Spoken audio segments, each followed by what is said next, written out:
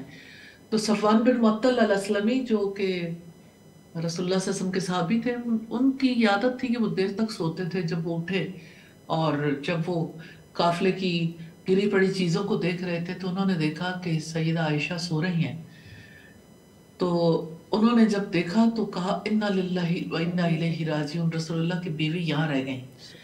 اور پھر انہیں یعنی ان کے پاس سواری لے کر گئے اور کس طرح سے انہیں یعنی سواری پہ سوار کیا اور خود